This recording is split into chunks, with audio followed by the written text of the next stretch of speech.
শ্বশুরবাড়ি থেকে এত এত খাবার পাঠিয়েছে, এই খাবারগুলো কতদিনে শেষ করব জানি না। এই যে সব অনেক মাওয়া পাঠিয়েছে, আমার হাজব্যান্ড এগুলো অনেক পছন্দ করে বলে আমার শাশুড়ি নিজে হাতে বানিয়ে পাঠিয়েছে। এই যে আমি সবগুলো খুলে নিচ্ছি, খুলে এগুলো আমি সবগুলো বইমে ঢুকাই নিব, কৌটোর মধ্যে আমি সবগুলো ঢুকিয়ে নেব। এই যে তিলের নাড়ু, এগুলো তিলের নাড়ু, তারপর হচ্ছে কাউনের নাড়ু, তারপরে হচ্ছে তোমার এটাকে বলে চিড়া, ভাজা চিড়া, তারপরে কাঁচা চিড়া, তারপরে বাদামের সাথে গুড়, এগুলো সব গুড় দিয়ে তৈরি করেছে আমার শাশুড়ি। খেতেও অনেক বেশি টেস্টি হয়েছে, আমি আগে খেয়ে ফেলেছি একটু। তারপর অনেক চালও পাঠিয়েছে, পিঠার চাল, তারপর হচ্ছে পোলাওয়ের চাল, অনেক কিছু পাঠিয়েছে। তারপর আচার, অনেক কিছু পাঠিয়েছে। এই যে আমি সবগুলোগুলো বের করে নিয়েছি, এখন আমি বইয়ের মধ্যে সুন্দর করে ঢুকিয়ে রাখবো যাতে অনেক দিন ধরে খেতে পারে আমার হাজব্যান্ড। এই যে চালগুলো আমি ঢুকিয়ে নিচ্ছি ড্রামের মধ্যে, অনেক চাল পাঠিয়েছে, এগুলো অনেক দিনই চলে যাবে প্রায়। তারপরে এই যে আচার পাঠিয়েছে, জলপাইয়ের আচার, আগে কৌটোতে একটু আচার ছিল, ওই কৌটোর মধ্যে আমি ভরিয়ে নিলাম। এই যে এই আলুগুলো রাতে আমার হাজব্যান্ড নিয়ে এসেছে, ছোট বড় মিক্সড করে আলু নিয়ে এসেছে। আমি বলেছিলাম যে ছোট বড় মিক্সড করে নিয়ে আসবে যাতে ছোট আলুগুলো ভাজাতে খাওয়া যায় আর বড় আলুটা যাতে মাংসের মাছে খাওয়ানো যায়।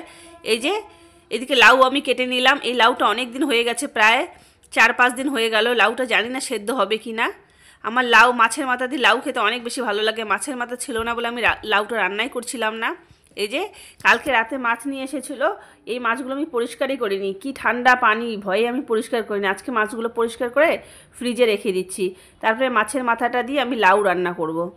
তোমরা কে কে মাছের মাথা দিয়ে লাউ পছন্দ করো আমাকে কমেন্টে জানিও, কিন্তু আমার অনেক বেশি ভালো লাগে মাছের মাথা দিয়ে লাউ। এই যে আমি লাউটা এইদিকে বসিয়ে দিচ্ছি। লাউ কিন্তু সেদ্ধ না হলে একদমই খেতে ভালো লাগে না, জানি না এই লাউটা সেদ্ধ হবে কি না, তবে দেখা যাক শেষ পর্যন্ত কি হয়, সেদ্ধ হয় কি না। মনে তো আমার সন্দেহ হচ্ছে যে এটা সেদ্ধ হবে না। এই যে লাউটা আমি এইদিকে বসিয়ে দিলাম, এইদিকে হতে থাকুক লাউটা এইদিকে। তারপরে আমি এইদিকে হচ্ছে মাছের মাথাটা আমি ভেজে নেব। এই কড়াইতে আমি এইদিকে মাছের মাথাটা ভেজে নিই। এই যে 1 পিস মাছ নিয়েছি, এটা আমার মেয়ে খাবে। আর মাছের মাথাটা আমি দিয়ে দেবো লাউয়ের মধ্যে। এটাতে আমি হলুদ লবণ লাগিয়ে নিচ্ছি, নিয়ে তারপরে আমি মাছটা ভেজে নিব। তারপরে এইদিকে আমি একটা ডালের বড়া বানাবো। ডালের বড়া খেতে আমার অনেক বেশি ভালো লাগে, অনেক দিন ধরেই খাওয়া হয় না। তারপরে এই ডালটা খেতে আমার অনেক বেশি ভালো লাগে। এই যে ডালের বড়া, ওইদিকে আমি ভিজিয়ে রাখলাম ডালটা, পরে আমি মিক্সচারে এটা বেটে নিয়ে তারপরে আমি বড়া বানাবো। এই যে মাছটা আমি ভাজতে দিয়ে দিলাম। এইদিকে মেয়ে কান্না করছিল বলে ওইদিকে চলে গেছিলাম, এখন এইদিকে এসে দেখি মাছটা আমার পুরো ভাজা, বেশি ভাজা হয়ে গেছে। এই যে লাউয়ের মধ্যে আমি পানি দিয়ে দিলাম, অনেকটাই পানি দিয়ে দিয়েছি যাতে ভালো করে সেদ্ধ হয়ে যায়। মাছের মাথা আমার এইদিকে হয়ে গেছে ভাজা। এই যে লাউটা বললাম তো সেদ্ধ হবে না, দেখো সেদ্ধই হয়নি ঠিক মতো, তার মধ্যে আবার পুড়েও গেছে। ওইদিকে চলে গেছিলাম মেয়ের ওইদিকে, এদিকে এসে দেখি লাউটা একটু পুড়ে গেছে। তারপরে এই যে মাছের মাথাটা আমি দিয়ে দিলাম ভেঙে। এখন আমি একটু পানি দিয়ে দেওয়া, হালকা আমি একটু ঝোল ঝোল করবো।